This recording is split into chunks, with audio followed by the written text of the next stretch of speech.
In the cold depths of space, where stars burn like ancient eyes watching civilizations rise and fall, there exists a truth that 300 alien species learned too late. Never mistake silence for weakness, and never confuse restraint for inability. For 50 years, humanity had been the galaxy's favorite joke. The young species from the small blue planet, barely crawling beyond their own solar system. While others had mastered interstellar travel for millennia, they were primitive, backwards, and laughably peaceful. Their ships were slow, their weapons outdated, and their diplomatic envoys always spoke of cooperation and understanding.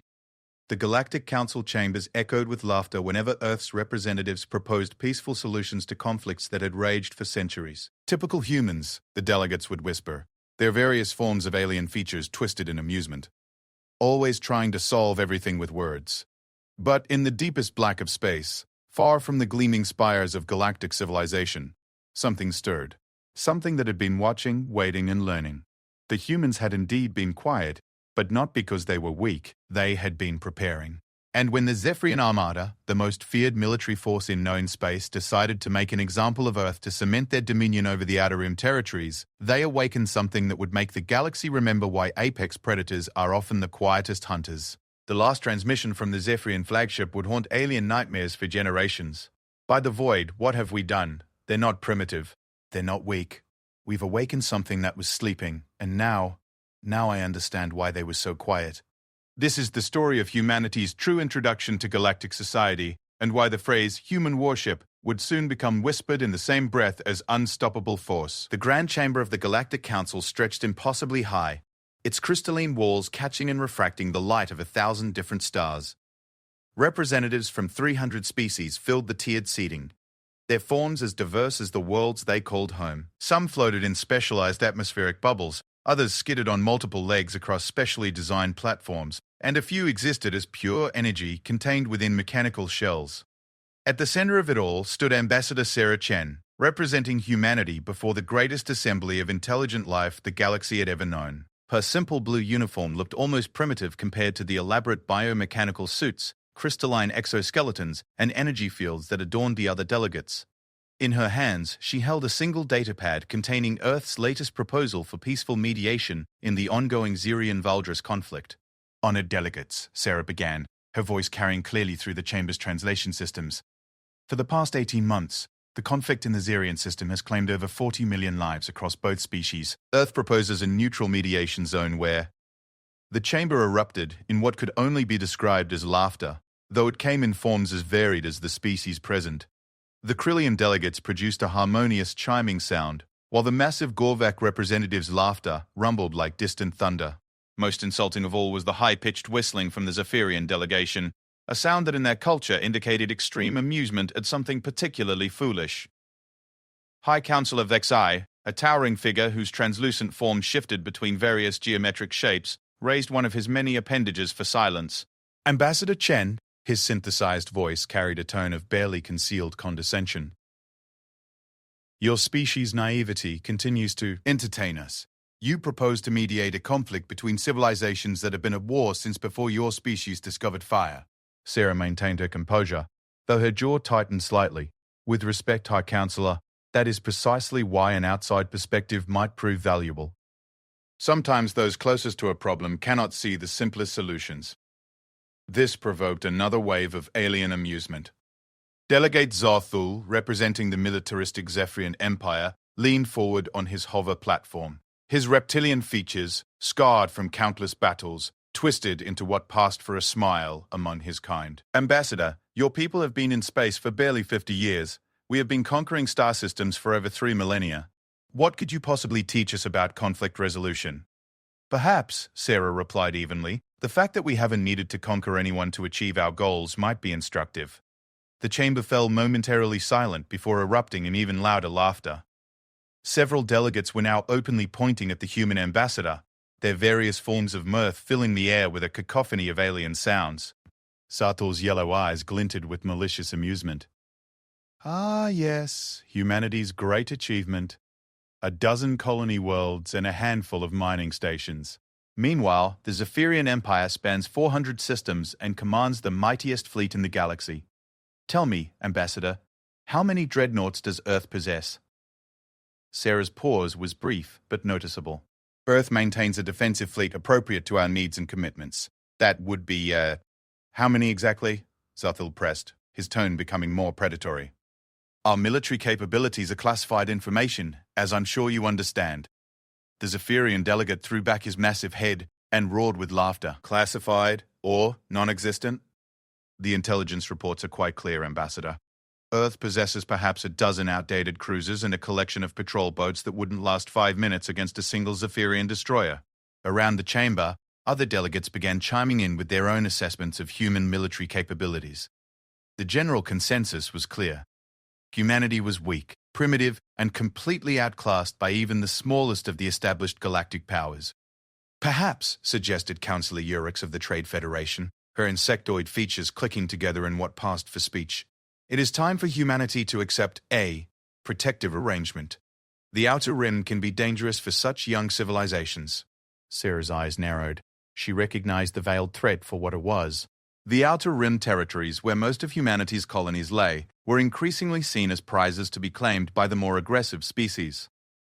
Earth's apparent weakness made them an attractive target for anyone looking to expand their influence without risking significant military losses. Earth appreciates the concern, Sarah replied carefully. But we are quite capable of managing our own affairs. Are you? Zarthul interjected, rising from his platform. At nearly 3 meters tall, he towered over the human ambassador. Because from where I sit, it appears that humanity is a child playing in a universe full of apex predators. How long before someone decides that your little colonies would make useful additions to their empire? Around the chamber, delegates watched with the anticipation of scavengers sensing wounded prey. Some species had built their entire economies on absorbing weaker civilizations, and humanity's apparent defenselessness made them an irresistible target. I think, Zarthul continued, his voice dropping to a menacing growl, it might be time for the galaxy to see just how fragile human civilization really is. Perhaps a demonstration is in order. The chamber had gone completely silent now. Even species that normally competed with the Zephyrians were watching with interest. If the humans could be conquered easily, it would provide valuable intelligence about their capabilities or lack thereof. Sarah stood perfectly still, her expression unreadable. When she spoke, her voice was calm and level. Delegate Zartul, are you threatening Earth? I am stating a reality, Ambassador. The strong survive in this galaxy and the weak are absorbed. Your species has been remarkably fortunate that none of the major powers have decided to test your defenses, but fortunes can change very quickly in space. I see. Sarah touched a control on her datapad, and suddenly her image appeared on screens throughout the chamber. Let me make sure I understand your position correctly. You believe humanity is weak and defenseless, and you're suggesting that someone should attack our colonies to prove this point. I am suggesting that reality has a way of asserting itself, Zarthul replied with a predatory grin. Sarah nodded slowly, then did something unexpected. She smiled. It wasn't a diplomatic smile or a nervous expression. It was the kind of smile a chess player might wear when their opponent had just walked into a trap they'd been setting for 20 moves. Thank you for clarifying your position, Delegate Zarthul. I want to make sure Earth's response is appropriate to the level of threat you're describing. Something in her tone caused the laughter in the chamber to falter. Several of the more experienced delegates, those who had survived long enough to develop political instincts, began to sense that they might have missed something important. Zarthul, however, was too caught up in his moment of perceived dominance to notice the subtle shift in atmosphere. Response? What response could your primitive little world possibly mount that would concern the Zephyrian Empire? Sarah's smile widened slightly. Oh, I think you'll find humanity can be quite creative when properly motivated. We tend to be at our best when people underestimate us. She tapped another control on her datapad, and a holographic star map appeared above the chamber. It showed the Outer Rim territories, with human colonies marked in blue and Zephyrian positions marked in red. To everyone present, it looked exactly like what they expected, a handful of blue dots scattered among a sea of red territory. As you can see, Sarah continued, humanity does indeed appear to be significantly outnumbered in the Outer Rim. Our colonies are isolated, our trade routes are vulnerable, and our defensive positions look quite inadequate. The assembled delegates nodded, many of them already calculating how they might benefit from humanity's fall. The Zephyrian military was notoriously thorough. Any human resistance would be crushed quickly and completely. However, Sarah said, her finger hovering over her datapad, there is one thing I should probably mention before anyone makes any irreversible decisions. Zarthal crossed his massive arms across his chest. And what might that be, Ambassador? Sarah's finger descended to the pad, and suddenly the star map changed. New symbols began appearing throughout the display, not just in human space, but scattered across the entire galaxy. Hundreds of them. Thousands. Each one pulsed with a soft blue light, indicating active human presence. The chamber fell dead silent as delegates stared at the impossible display. The map showed human positions not just in the outer rim, but deep within the territory of every major power, near homeworld systems, adjacent to military installations, surrounding critical trade routes. You see, Sarah said conversationally, there's been a small misunderstanding about humanity's presence in the galaxy. Those dozen colonies everyone knows about? Those are just the ones we wanted you to know about. Councillor Vexhi's form had stopped shifting and now held a rigid angular shape that indicated extreme alarm. What are those positions? Oh, various things. Research stations, observation posts, deep space monitoring arrays, supply depots. The usual infrastructure you need when you're conducting long-term galactic surveys. Sarah paused, letting the implications sink in. Did you really think a species capable of interstellar travel would announce their presence everywhere they went? Delegate Rix was frantically working at her own console, cross-referencing the positions with Trade Federation records. Her clicking became increasingly agitated as she worked. These positions, some of these are in systems we believed uninhabited. Others they're adjacent to our most sensitive installations. Yes, Sarah agreed. We've been quite thorough in our explorations. After all, when you're the new species in a dangerous galaxy, it pays to keep a close eye on your neighbors. Zarthal's reptilian features had gone pale, his earlier confidence evaporating. How long? How long have you been watching us? Since first contact, obviously. 50 years is quite a long time to observe and learn. We've had an excellent opportunity to study galactic civilization, military tactics, technological capabilities. Sarah let her voice trail off meaningfully. The chamber had erupted in panicked chatter as delegates contacted their home worlds, demanding explanations for how humans had established positions throughout their territory without detection. Security chiefs would be answering very uncomfortable questions in the coming hours. But surely, Councillor Vexhay said, his voice tight with barely controlled anxiety, these are just observation posts, small, lightly defended installations for scientific purposes. Sarah's expression became apologetic. I'm sorry, Councillor, but that information is classified. I'm sure you understand. The same words she'd used when asked about Earth's dreadnought count. But now, in the context of the revealed human presence throughout the galaxy, they carried an entirely different weight. Zarthal's voice was strained when he spoke again. Ambassador Chen, I may have been hasty in my assessment of the situation in the Outer Rim. Oh no, Delegate Zarthal. I think your assessment was quite accurate.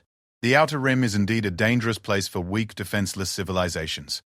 Sarah's tone remained pleasant, but there was steel beneath it now. The question is, are you sure you know which civilizations are weak and which are simply quiet?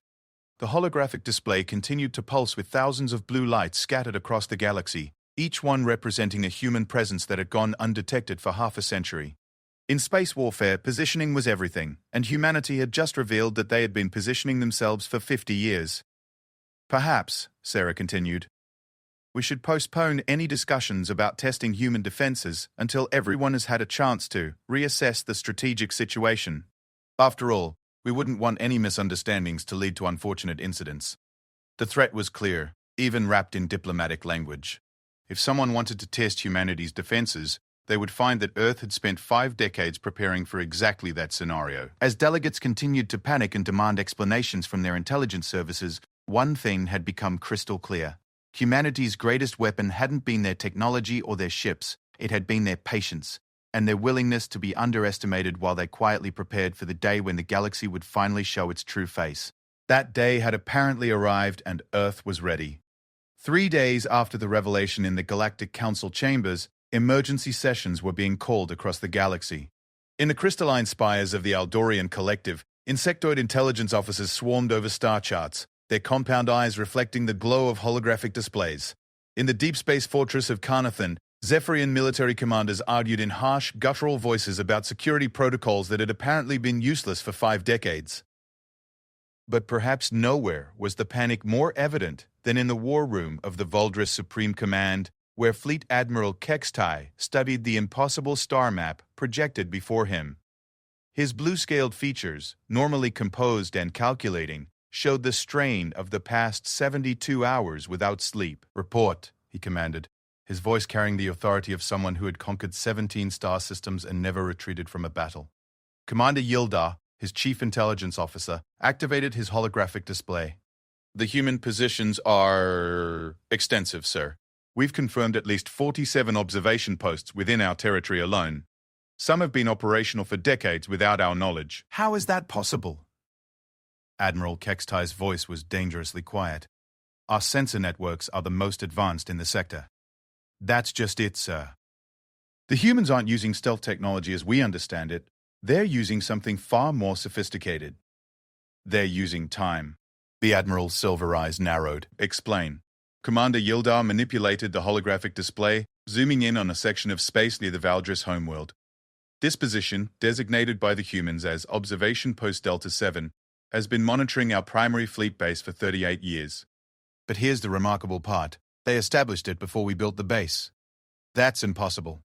No, sir. It's brilliant. The humans didn't infiltrate our space by avoiding our sensors. They established positions in empty systems and waited for us to expand into their sensor range. By the time we built installations near their observation posts, the posts had been there so long that they were part of the background environmental data. Our computers classified them as natural phenomena. The Admiral stared at the display, a mix of horror and professional admiration crossing his features. "They've been watching us build our entire defensive network." "Worse than that, sir. Analysis indicates they've been watching everyone build their defensive networks. The positioning of their observation posts creates overlapping sensor coverage of every major civilization in the galaxy. They can track fleet movements, monitor communications, and observe technological developments across all 300 Council species." Admiral Kextai was silent for a long moment, processing the implications. In military terms, what the humans had accomplished was not just intelligence gathering. It was the creation of a galactic surveillance network that would make them effectively omniscient in any large-scale conflict. "What about their actual military capabilities?" he asked finally. Commander Yildar hesitated. "That's where the analysis becomes troubling, sir. We know they have installations throughout the galaxy, but we have no concrete data on what those installations actually contain. They could be simple sensor arrays, or they could be military assets positioned for simultaneous strikes against every major power in the galaxy," the Admiral finished grimly. "Yes, sir. From a strategic perspective, the humans have achieved something no civilization in galactic history has accomplished: the ability to strike anywhere, at any time, with complete tactical surprise." In another part of the galaxy, similar conversations were taking place. On the trade hub of Nexus Prime, economic analysts were calculating the implications of a species that had apparently been monitoring galactic commerce for half a century. The humans would know every trade route, every economic vulnerability, every resource shortage across all member civilizations. But it was in the halls of the Zephyrian Imperial Palace where the true magnitude of the situation was beginning to be understood. War Minister Dracocon, a massive reptilian figure whose tactical genius had conquered 40 systems, stood before a holographic projection that would have been impossible just days before. The projection showed not just the human observation posts, but computer-generated analysis of what those positions could accomplish in military terms. Red lines crisscrossed the galaxy, connecting human positions to critical infrastructure targets. Yellow zones indicated areas where human positions could cut off trade routes or communications. And throughout it all, pulsing danger signals marked locations where human assets could potentially threaten planetary populations. "This is not an exploration network," Dracocon growled to his assembled staff officers. "This is an invasion network. The humans have spent 50 years positioning assets for a galactic conquest that would make our empire's expansion look like a minor territorial dispute." General Vexstar, his second-in-command, studied the tactical projections with the eye of a career military officer. "Minister, the positioning shows clear signs of strategic doctrine. These aren't randomly placed observation posts. Each one is positioned to maximize tactical advantage in case of conflict." "Explain." "Look at the pattern around the Krylian hegemony." Vexstar highlighted a section of the display. "The human positions form a perfect interdiction network. If conflict broke out, They could cut off the Krylians from their outer colonies completely. The hegemony would be isolated within days. Drake Conn studied the pattern, his military mind recognizing the brilliance of the positioning. And here, around our own territory, even more sophisticated. The humans have positioned assets that could simultaneously target our shipyards, disrupt our supply lines, and isolate our fleet bases from each other. If they wanted to cripple the Imperial Navy, they could do it before we even knew we were under attack. The War Minister was silent for several minutes, his calculating gaze moving across the display. Finally, he spoke in a voice that carried decades of military experience. General, in your professional opinion, could we defeat the human network in open warfare? General Vextar's pause was telling. Minister, we don't even know what we'd be fighting. For all we know, each of those positions could contain anything from simple sensors to planet-killer weapons. The humans have had 50 years to prepare, and they've demonstrated a level of strategic patience and planning that he searched for words. It's unlike anything we've seen before. You're saying we should avoid conflict. I'm saying we should be very, very careful about assumptions. The humans have revealed that they've been deceiving the entire galaxy for half a century. The question is, what else are they capable of that we don't know about? Meanwhile, aboard the human Deep Space Monitoring Station designated as Watchtower Prime, Captain Elena Vasquez reviewed the intelligence reports flowing in from across the galaxy. The station, hidden in the sensor shadow of a neutron star, served as the primary coordination hub for humanity's vast observation network. Status report, she ordered, settling into the command chair that had been her home for the past 6 years. Lieutenant Commander Jang pulled up the galactic overview on the main display. Every Council species is in full intelligence analysis mode. Captain, we're seeing massive increases in communications traffic as they try to figure out what our positions actually are. Any military movements? Negative so far. Everyone's being very careful not to make any aggressive moves. The Zephyrians have actually pulled their fleets back from several contested border zones. Captain Vasquez nodded with satisfaction. Good. The revelation is having the intended effect. What about diplomatic responses? Mixed, but trending toward caution. Several species have sent discreet inquiries through back channels, asking about the possibility of formal intelligence sharing agreements. The Trade Federation has hinted they'd be interested in discussing expanded commercial relationships. And the Zephyrians? Radio silence from their government, but we're detecting significant changes in their fleet deployment patterns. They're shifting from offensive positioning to defensive. It looks like they're preparing for the possibility of a conflict they can't predict or control. Captain Vasquez smiled grimly. 50 years of preparation, and it's finally paying off. Any word from Earth Command? Admiral Harrison is pleased with the initial results. The Council revelation has achieved its primary objective, making potential aggressors think twice about testing our defenses, but he wants to know if you think the network is ready for the next phase. The captain stood and walked to the observation deck, looking out at the twisted space around the neutron star. In the distance, other human installations were hidden throughout the galaxy, each one a carefully placed piece in a chess game that had been developing for 5 decades. Tell the Admiral that Watchtower Prime is ready. All observation posts report full operational status, and the response network is functioning as designed. If anyone wants to test humanity's resolve, she paused, considering her words carefully. They'll discover that we've been preparing for this conversation since the day we first met the galactic community. As reports continued to flow in from across the galaxy, one thing was becoming clear to everyone involved. The balance of power in galactic civilization had shifted overnight. Humanity was no longer the naive young species stumbling around a dangerous universe. They had revealed themselves to be patient, methodical, and far more capable than anyone had imagined. But the most disturbing realization for the established powers was that Earth had accomplished this transformation without firing a single shot. They had simply watched, learned, and positioned themselves while everyone else assumed they were harmless. If humanity could hide a galactic surveillance network for 50 years, what else might they be hiding? And more importantly, what were they planning to do with the strategic advantage they had so carefully constructed?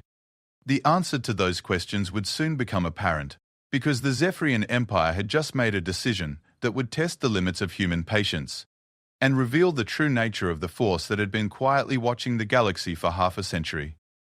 The decision to test humanity's defenses wasn't made in the grand war rooms of the Zephyrian Empire or in the strategic planning centers of their military high command. It was made in a private chamber aboard the flagship Dominator, where War Minister Drakon met with a small group of officers who shared his belief that the galaxy was watching the Empire's response to humanity's revelation. "The humans have made us look weak," snarled General Kaxvar, his scarred features twisted with humiliation.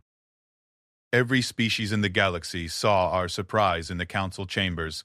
Our enemies are whispering that the mighty Zephyrian Empire was outwitted by primitives."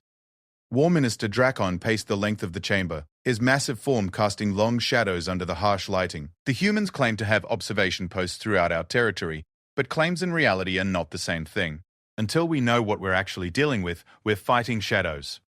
"Minister," interjected Admiral Torgan, the Empire's most experienced fleet commander, "intelligence suggests extreme caution. We don't know the capabilities of their installations, and we can't afford to stumble into a conflict we're not prepared for." "Can't afford?" Drakon's voice rose dangerously. "Admiral, we can't afford to appear weak. The Valdris are already testing our border defenses, and the Krillian hegemony has increased their fleet presence near our mining colonies. If we show uncertainty now, every enemy we've ever made will sense an opportunity." General Kaxvar leaned forward across the conference table. "There is a solution. A limited probe. One human colony, isolated from the others. If their defenses are as primitive as they appear, we demonstrate strength. If they're hiding military capabilities, we learn what we're dealing with before committing to larger operations." Admiral Torgan's expression showed deep concern. "And if we're wrong, if the humans respond with force we can't match, then we learn that lesson with minimal losses instead of discovering it during a full-scale conflict." Drakon replied grimly. "The truth is, Admiral, we're already committed. The moment the humans revealed their surveillance network, every major power in the galaxy began reassessing the strategic balance. If we do nothing, we appear weak. If we act rashly, we could trigger something we're not prepared for.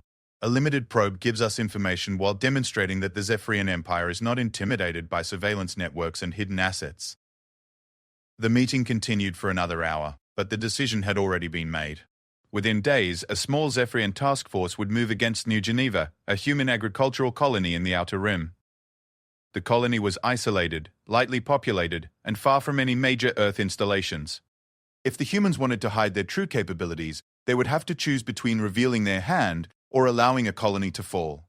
It was, from the Zephyrian perspective, a perfect test of human resolve and capability. What they didn't know was that their decision had been observed and reported within minutes of being made.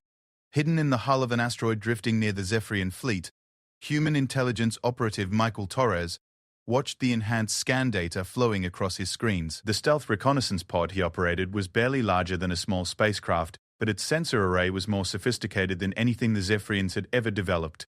"Control, this is Shadow Watch 7. He transmitted through a communication system that used quantum entanglement to avoid any possibility of interception. "Target has made their decision. Task Force designation Imperial Fist is being assembled under Admiral Fractal. Destination appears to be New Geneva Colony." The response came immediately from Watchtower Prime. "Understood, Shadow Watch 7.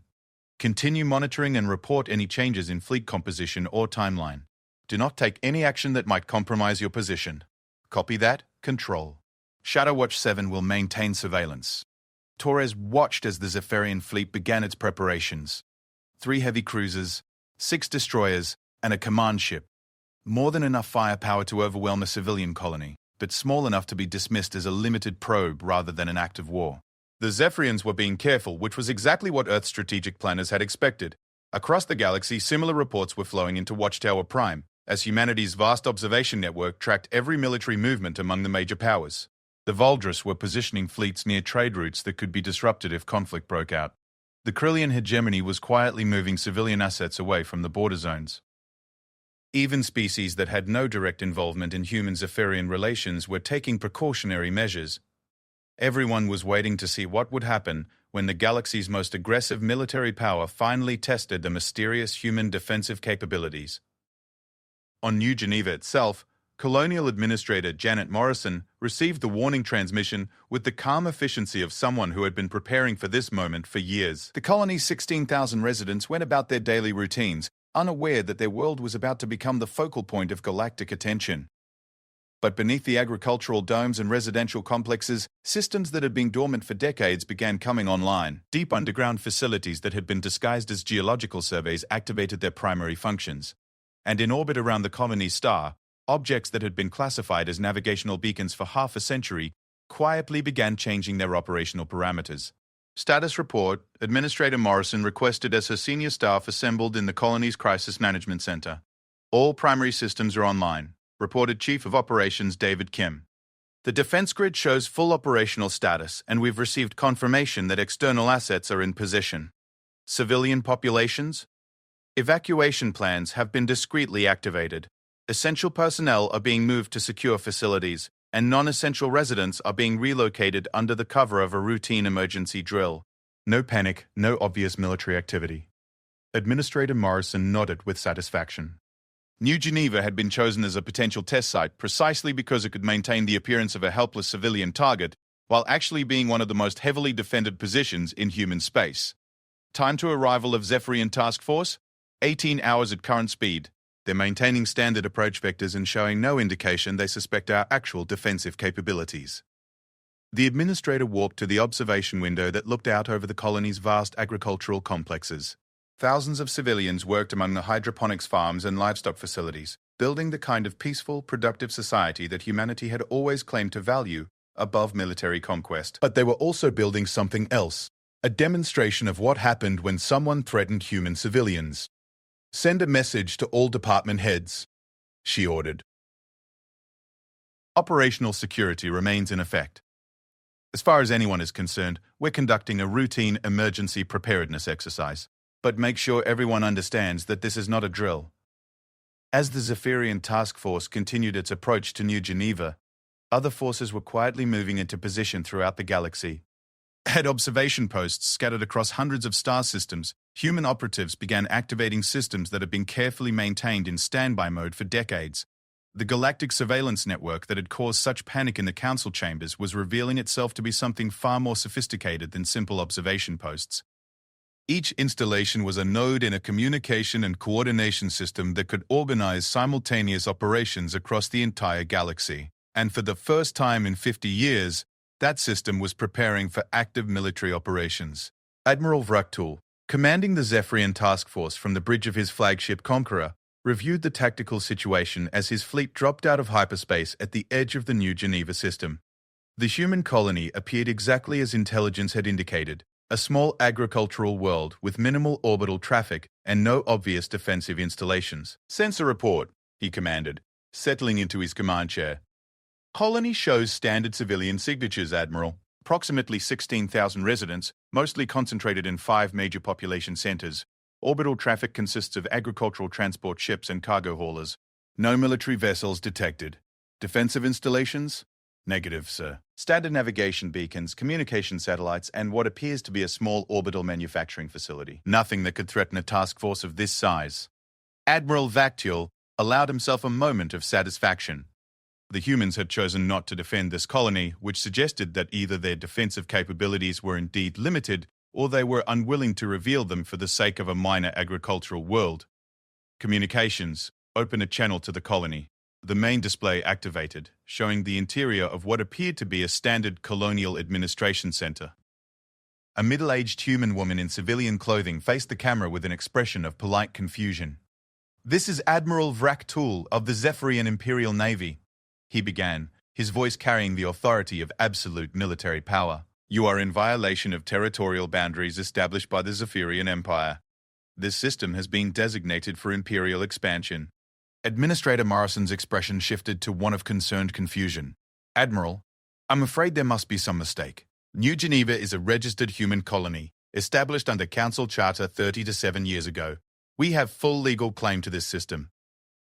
Legal claims are a luxury afforded to civilizations with the military power to enforce them," Vraktul replied coldly. "You have 6 hours to begin evacuation procedures. Any civilians remaining on the planet after that time will be considered hostile combatants." The transmission ended, leaving the bridge crew of the Conqueror waiting for their admiral's next orders. Around them, the task force held position just outside the colony's orbital space, weapons powered but not yet targeted. What none of them realized was that the conversation had been broadcast live to every human installation in the galaxy, and that Admiral Vraktul had just provided Earth with exactly the justification they had been waiting for. The test was about to begin, and the galaxy was about to discover what humanity had really been building during their 50 years of apparent weakness. The 6-hour ultimatum had seemed like more than enough time to Admiral Vraktul. 6 hours for a primitive agricultural colony to organize evacuation procedures for 16,000 civilians. 6 hours for the humans to either reveal hidden defenses or abandon their people. 6 hours to demonstrate to the galaxy that Zephyrian military power was not to be questioned. But as the deadline approached, something unexpected began happening throughout the New Geneva system. Admiral, reported sensor technician Kyle, ran from his station aboard the Conqueror. I'm detecting unusual activity from the orbital beacons. Clarify. The navigation beacons are showing increased power output. Energy signatures are different from standard civilian equipment. Admiral Vraktul frowned.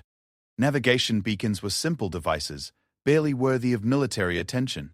Could they be attempting to boost communications to call for help? Negative, sir. The power output patterns don't match communication systems. They're more consistent with. The technician paused, checking his readings again. Sir, they're showing power signatures consistent with military-grade sensor arrays. The bridge fell silent as the implications sank in. If the orbital beacons were actually military sensors, it meant the humans had been monitoring the Zephyrian task force since the moment they entered the system. Weapons status, Admiral Vraktul commanded, his voice taking on the hard edge of a combat veteran. All ships report ready status, Admiral. Targeting solutions have been calculated for orbital installations and surface targets. Admiral, interrupted communications officers Hex. We're receiving a transmission from the colony. The main display activated once again, showing Administrator Morrison in what appeared to be the same civilian administrative center. But something had changed in her expression. The polite confusion was gone, replaced by a calm professionalism that suggested military training. Admiral Vraktul, she began, her voice steady and controlled. I wanted to thank you for the 6 hours of preparation time. It's been very helpful. Preparation for what, Administrator? Morrison smiled. And for the first time, Admiral Vraktul felt a chill of uncertainty. Preparation for demonstrating why threatening human civilians is considered a career-limiting decision in our military doctrine. Before the Admiral could respond, the sensor technician's voice cut across the bridge with barely controlled alarm. Sir, I'm detecting massive energy spikes throughout the system. The orbital beacons are... They're not beacons, Admiral. They're weapons platforms. On the main display, Administrator Morrison continued speaking as if she were discussing weather patterns rather than military capabilities. You see, Admiral, New Geneva isn't actually a simple agricultural colony. Oh, we do grow quite a lot of food here, and our civilian population is genuine, but we're also what Earth Command classifies as a fortress world, a civilian colony with hidden military capabilities designed to serve as a defensive strongpoint. The display suddenly split, showing tactical readings alongside Morrison's image. What had appeared to be simple orbital installations were revealing themselves as sophisticated weapons platforms, their targeting systems coming online with the precision of military hardware that had been maintained in perfect condition for decades. The orbital beacons you've been monitoring are actually Mark 7 defensive platforms, Morrison continued conversationally. Each one carries enough firepower to destroy a heavy cruiser. We have 47 of them positioned throughout this system. Admiral Vraktul's mind raced as he processed the implications. 47 weapons platforms, each with heavy cruiser-killing capability, meant his task force was facing firepower equivalent to a full fleet engagement. But the platforms had been in place for decades, disguised as civilian infrastructure. Sensor report, he barked. Confirming Admiral. 47 installations showing active targeting systems. Energy signatures indicate, by the void, sir, these aren't just weapons platforms. They're integrated into a defensive network that's been watching our every move since we entered the system. All ships. Combat alert. Raise shields and prepare for immediate. Admiral, Morrison interrupted, her voice cutting through the bridge chatter with surprising authority. Before you do something that would force me to demonstrate our capabilities, you might want to look at the updated tactical display. The main screen shifted to show the New Geneva system from a strategic perspective. The Zephyrian task force appeared as red icons clustered near the system's edge, while blue icons marked the positions of the defensive platforms. But what made Admiral Vraktul's blood run cold was the pattern of blue icons. They completely surrounded his fleet. You see, Admiral, those platforms have been tracking your ships since you dropped out of hyperspace. Each of your vessels is currently targeted by multiple weapon systems, and our firing solutions have been calculated and recalculated every 30 seconds for the past 6 hours. The bridge crew stared at their tactical displays in growing horror. They weren't conducting a military probe, they were sitting in the middle of a carefully prepared kill zone. "This is impossible," Admiral Vraktul muttered. "Intelligence reports indicated no military presence in this system." "Intelligence reports indicated no obvious military presence," Morrison corrected. "There's a significant difference. Humans have had 50 years to learn that obvious military presence just makes you a target. Hidden military presence makes you a predator." On the tactical display, the defensive platforms began moving. Not physically, but in terms of their targeting patterns. Red targeting lines appeared and disappeared with mechanical precision, showing how quickly and efficiently the platforms could engage multiple targets simultaneously. "Each platform operates independently, but coordinates through our defensive network," Morrison explained, her tone remaining conversationally educational. "They can engage your entire task force simultaneously, or focus fire to eliminate specific threats in sequence." "The choice is yours, Admiral." Admiral Vraktul found his voice, though it came out hoarser than he intended. "What do you want?" "What we've always wanted, to be left alone to build our civilization in peace. The fact that we've built it with the capability to defend itself shouldn't surprise anyone who's been paying attention to human history." The Admiral looked around his bridge, seeing his own uncertainty reflected in the faces of his officers. They had prepared for combat against a defenseless colony. They had not prepared to fight their way out of a sophisticated military trap. "You're bluffing," he said finally. "If you had this kind of firepower, you would have revealed it years ago." Morrison's expression became almost pitying. "Admiral, that's exactly the kind of thinking that led you into this situation. Why would we reveal our capabilities before we needed to? Why would we give potential enemies time to develop countermeasures? We revealed our surveillance network because the political situation required it. We're revealing our defensive capabilities because you've forced us to." She paused, consulting something off camera. "Speaking of which, you should be aware that this conversation is being monitored by intelligence services throughout the galaxy." This is where the pain sensory is the only distinct connection. "Everyone is watching to see how this situation resolves itself." The implications hit Admiral Vraktul like a physical blow. If he retreated without accomplishing his mission, the Zephyrian Empire would appear weak and intimidated by human defensive capabilities.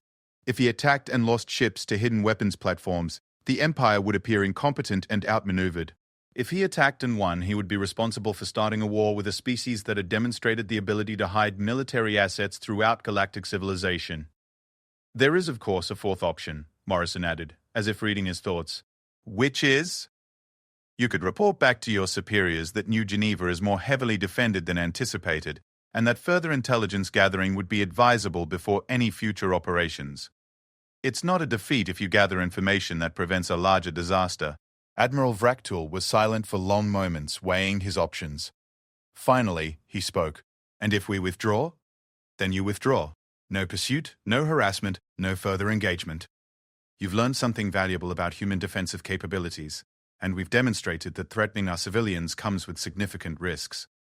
Everyone goes home with better information than they had before." The bridge remained tense as Admiral Vraktul considered his decision. Around him, his officers waited for orders that would determine not just the fate of their task force, but potentially the relationship between two interstellar civilizations. "All ships," he said finally, his voice carrying the weight of command decision. "Prepare for withdrawal. Set course for the edge of the system." "Aye, Admiral," came the responses from his ship commanders, some sounding relieved.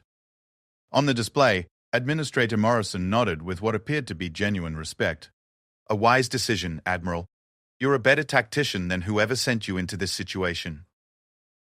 As the Zephyrian task force began its withdrawal, Admiral Vraktul found himself staring at the tactical display that showed 47 weapons platforms continuing to track his ships with mechanical precision. Each platform represented not just military hardware, but planning and preparation that had taken decades to complete. The humans hadn't just hidden their capabilities, they had been preparing for this exact scenario since the day they first entered galactic civilization. "Admiral," his communications officer reported, "we're receiving requests from Fleet Command for status updates. Tell them we've completed our reconnaissance mission and are returning to base. Full briefing will be provided upon arrival." What Admiral Vraktul didn't tell his superiors was that the reconnaissance had revealed something far more disturbing than hidden weapons platforms. It had revealed a species that thought in terms of decades rather than years, that planned for contingencies that might never occur, and that had the patience to maintain hidden capabilities until the moment they were needed. If New Geneva was a fortress world disguised as an agricultural colony, how many other human installations throughout the galaxy were not what they appeared to be? And if humanity could hide a defensive network this sophisticated, what else were they hiding? As the task force jumped to hyperspace, leaving the New Geneva system behind, the galaxy was already processing the implications of what had just occurred. The humans had faced down the Zephyrian Empire's most aggressive probe without firing a shot, simply by revealing that they had been prepared for exactly this scenario. The message was clear. Humanity was not defenseless. They were not primitive. And they were not going to be intimidated by threats to their civilians. The galaxy was about to learn that Earth's true introduction to galactic civilization was only just beginning. The emergency session of the Galactic Council was called within hours of the New Geneva incident. But this time, the atmosphere in the crystalline chamber was markedly different from the mocking laughter that had greeted Ambassador Chen just weeks before. Representatives from 300 species filled their seats with the nervous energy of beings who had just discovered that their understanding of galactic power structures was fundamentally incorrect. High Council of X-High's translucent form maintained a rigid configuration that indicated extreme concern as he called the session to order. Delegates, we have gathered to address the recent defensive capabilities in the New Geneva system.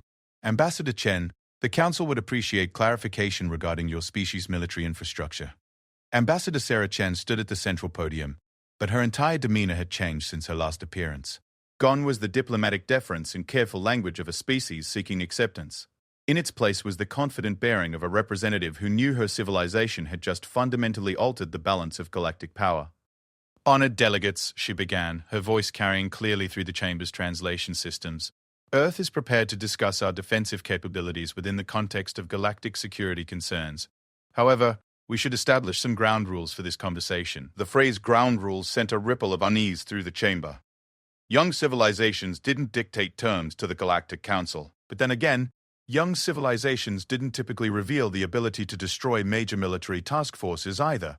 First, Chen continued, Earth categorically rejects any suggestion that our defensive preparations constitute a threat to galactic peace. Our installations are purely defensive in nature and have never been used aggressively against any civilization. Delegate Zarthul, who had been conspicuously quiet since the New Geneva incident, finally found his voice. Ambassador, Admiral Vraktul reports that your colony was equipped with weapons platforms capable of destroying his entire task force. How do you classify such capabilities as purely defensive? Chen turned to face the Zephyrian delegate directly. Delegate Zarthul, your admiral approached one of our civilian colonies with a military task force, issued an ultimatum demanding evacuation of legally established human territory, and threatened to treat our civilians as combatants if they didn't comply. In what universe would you expect us not to defend ourselves? But the scale of our defensive preparations, Chen interrupted, is appropriate to the threats we face.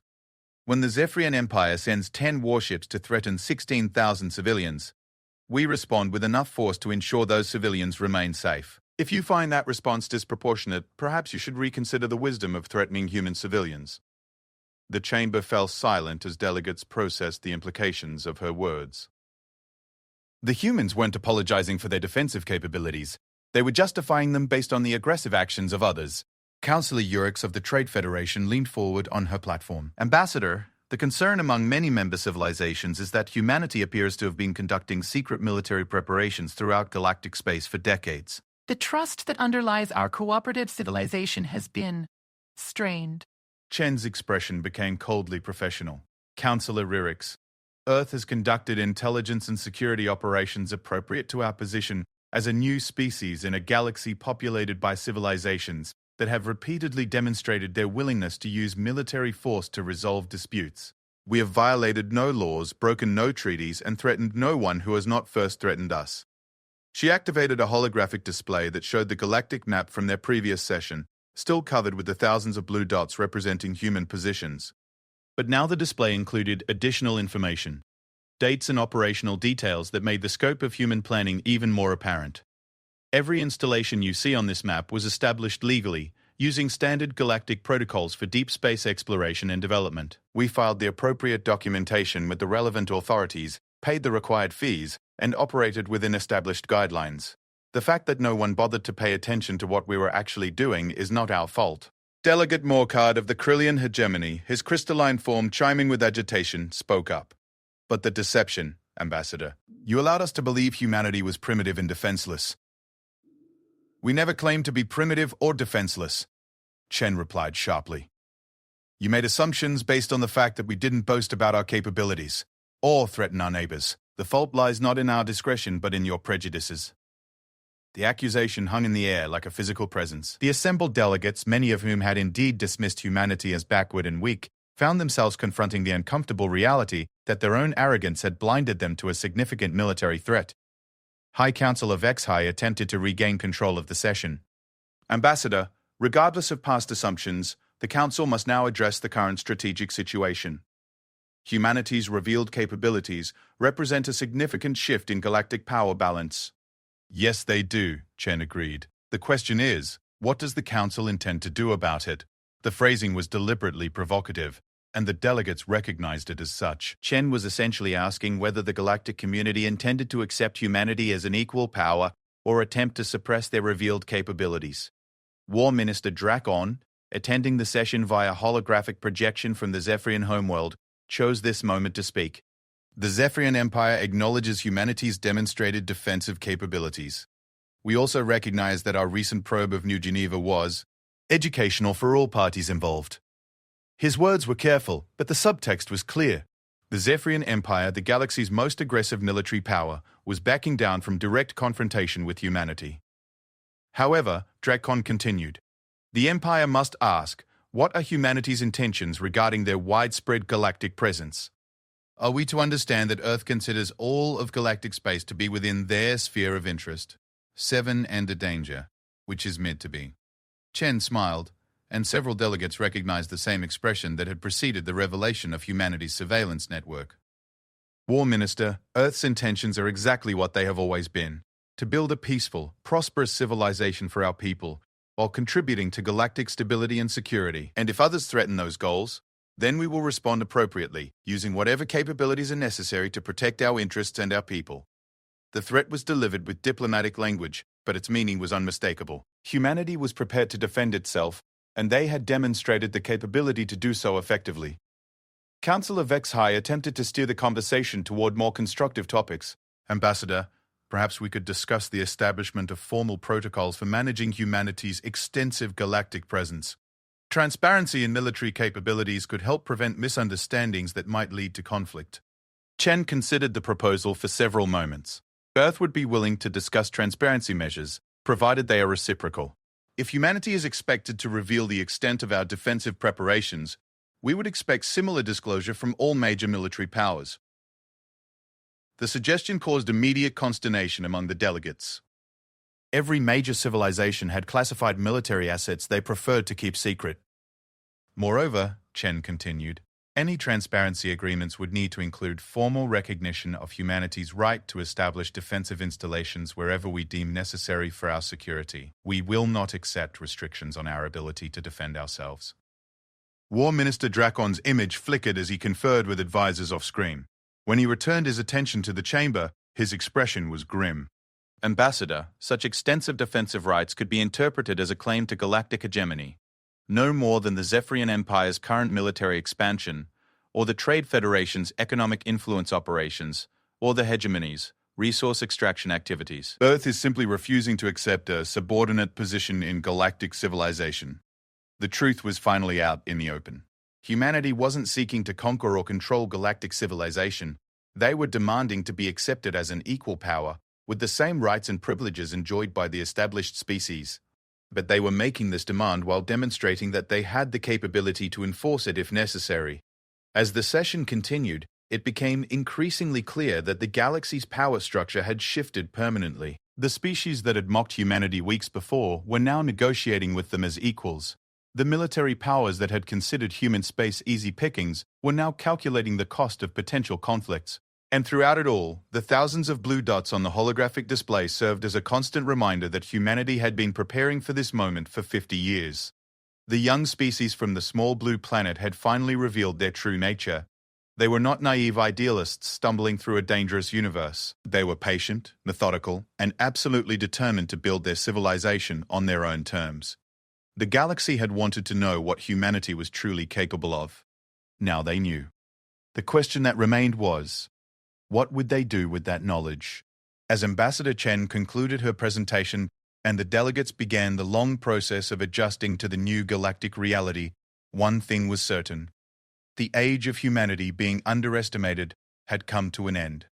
Earth had taken its place among the galaxy's great powers, not through conquest or aggression, but through the simple demonstration that they had been preparing for this moment since the day they first reached for the stars.